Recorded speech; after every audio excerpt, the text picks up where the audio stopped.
Conversations with RJ.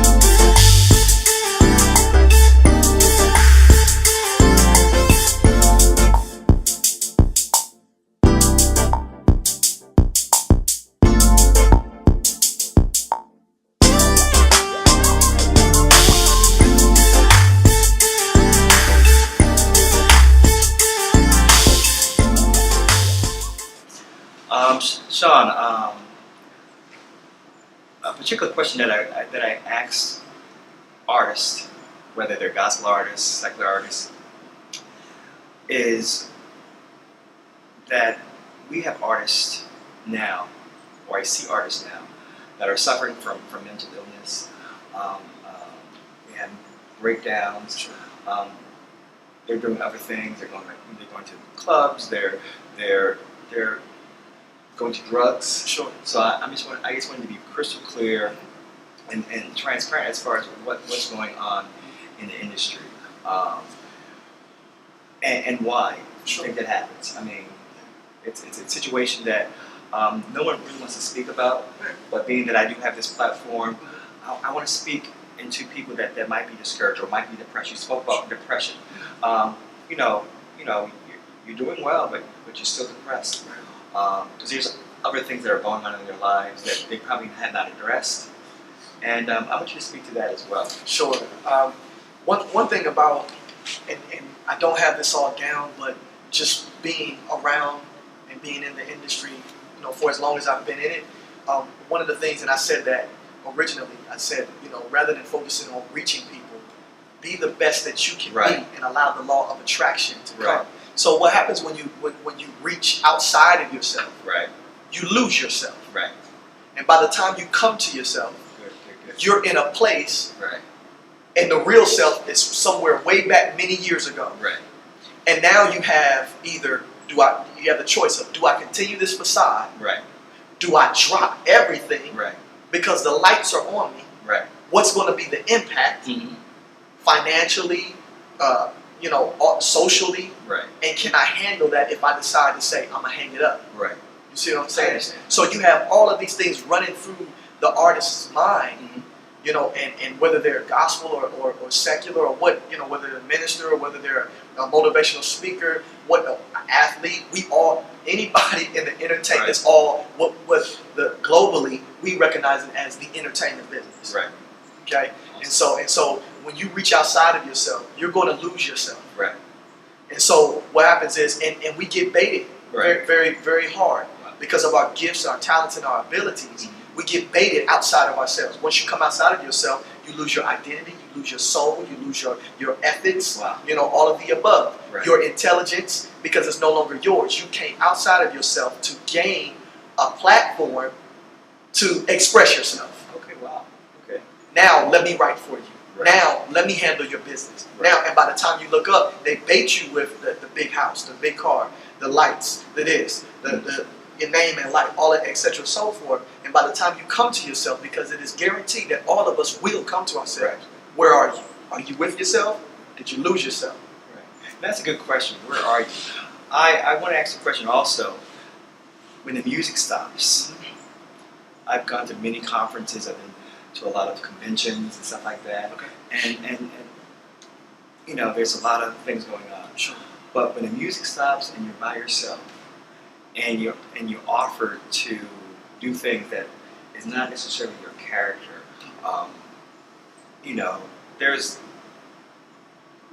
so many distractions out there. Sure. What keeps you focused? What keeps you on the up and up? What keeps your integrity? So it's who are you when the music stops, when the lights are not on you? What types of challenges that you go through when those things happen, when you're not on, when you're not in front of the camera, when you're not ministering to people? What are some of the things that you encounter? Yeah. That's good. One of the things that, and I'm glad you brought this up. So I have two sons. Right. And I conceived them. Well, I didn't conceive them. Their mother did. I was about to say. You can see. That's a miracle. Yeah. A miracle. I don't want that. God bless all the mothers. You can have it. But I conceived them. Well, she conceived them. We had them through marriage, in our marriage. Right. Unfortunately, our marriage did not work out. Right. So that's a challenge Right. that I had to deal with in that regard. Okay. You know, but what kept me together was going through that. Right. I had 2 sons. Right. Whatever is going to happen, I've got to maintain my integrity and my character and my wherewithal for the sake of my 2 sons. Right. For the sake of somebody else. Right. What happens with us as entertainers or artists or ministers, however you want to kind of box that, categorize that, Right. we're doing things for other people. Right. But those are the people that are what I call the overflow. Right. They're not the people that are connected to. Right. Gotcha. And what you find yourself doing is raising and inspiring the people that's not connected to you. Right. And you're not raising and inspiring the people that are connected to you. Right. What you have to do is allow that to flow from the inside out.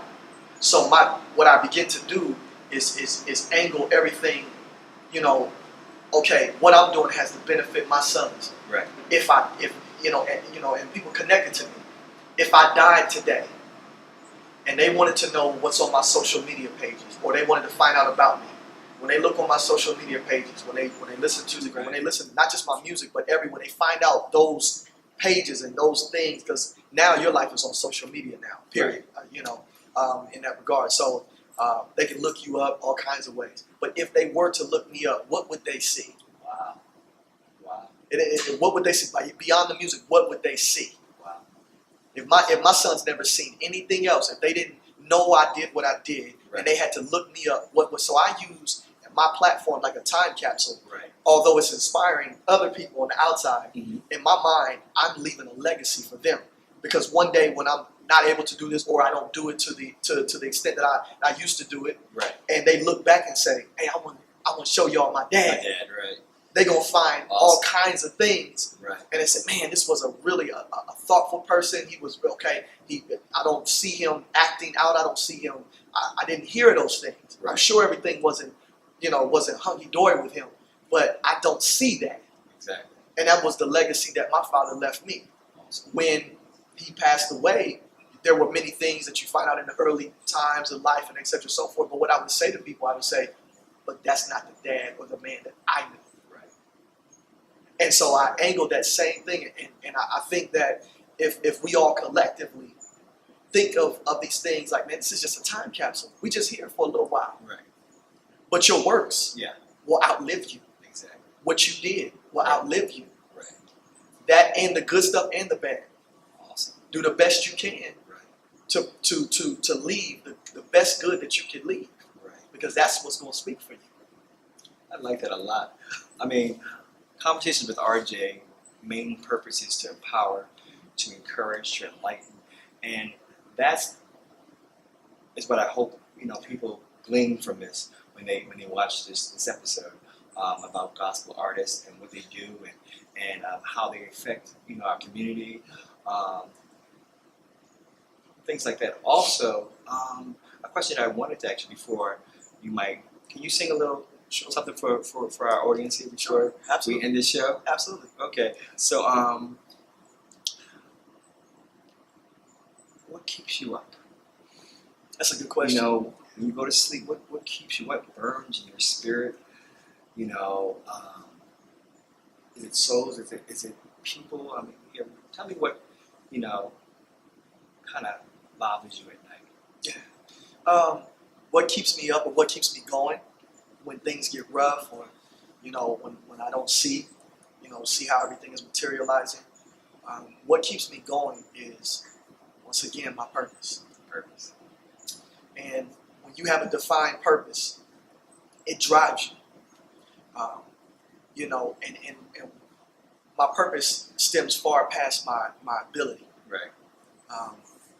So I'll be up, or I'm thinking at night, what can I do to be a better father? Right. My sons are 6 and 4. Yeah. They're young. So I'm thinking Very impressionable. that they're in the molding age. Right. And so how can I make sure I keep them a part of what I'm doing? Right. Because as a artist, the lights and the questions and everything's coming to you. Right. But like for example, on my Christmas album that we can talk about a little later, Okay. I have them on the CD. Okay. So everything I'm doing is I'm thinking about pulling them in. Okay. I allow them to come in the studio with me, and they have it's in my home, so Right. they have access to watching this.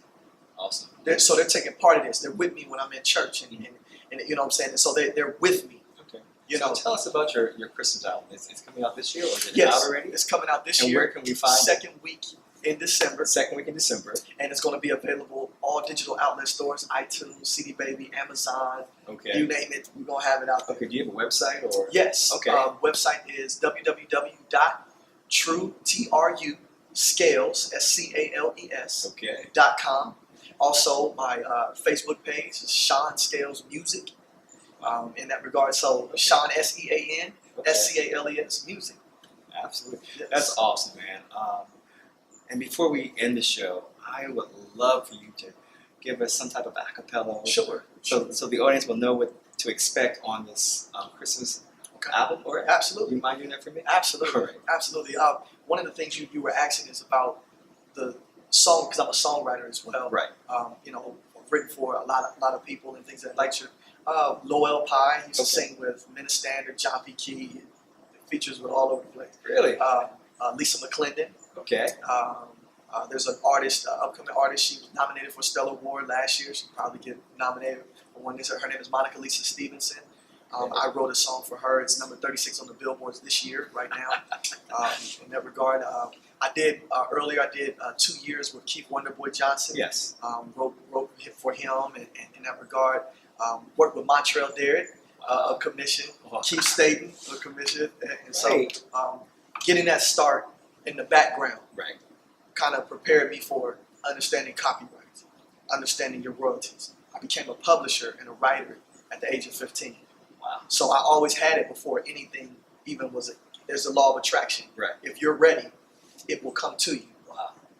And so I'm just fortunate to have that insight. My father kind of was like, do this, and I would study it and take it a step further. Wow. A friend of mine, when I was 18, Cummings, I was walking in because I did my first album at 18, and reel to reel, and went in those studios, reel to reel, but I felt like there was something getting ready to happen. Right. And I didn't know it, but we were on the cusp of going digital, Right. computers, et cetera, so forth. And so a brother by the name of Jerry Cummings was an instrument salesman at a music store. And I would just kind of look. He said, "You want a keyboard?" I said, "Nah, I'm looking for something, and I don't know what it is." He said, "All right, I'm gonna show you this." And what he began to show me was Pro Tools and Cubase, and so at the age of 18, I started to, learn how to mix and record. Right.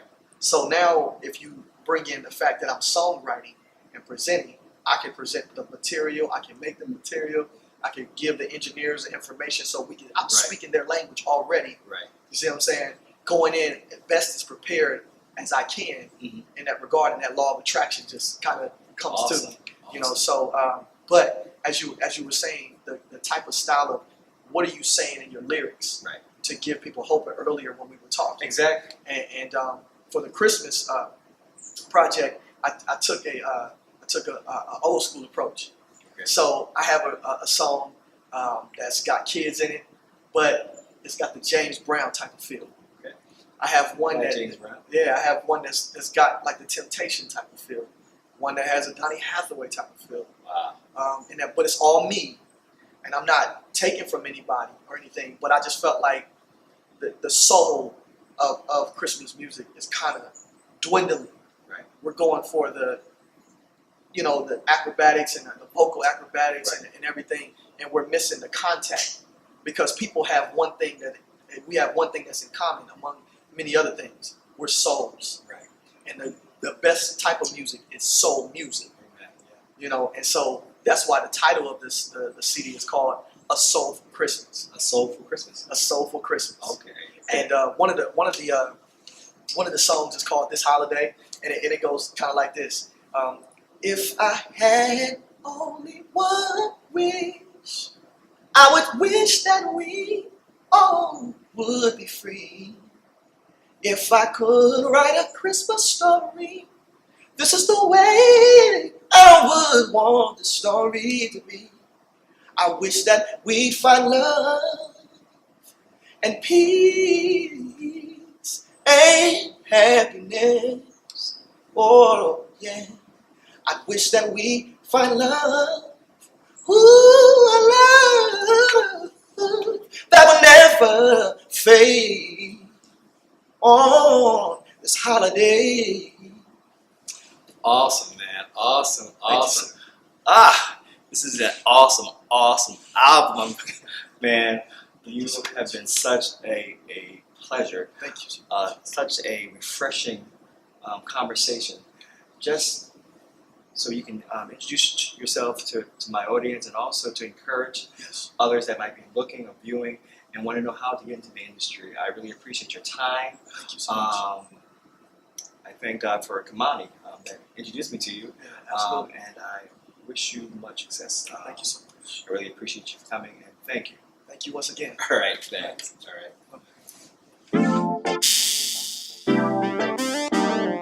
Conversations with RJ.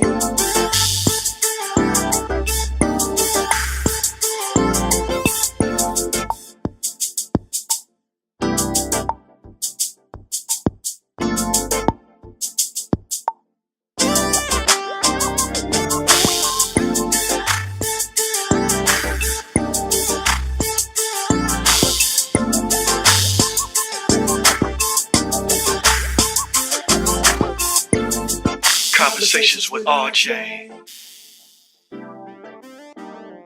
Conversations with RJ.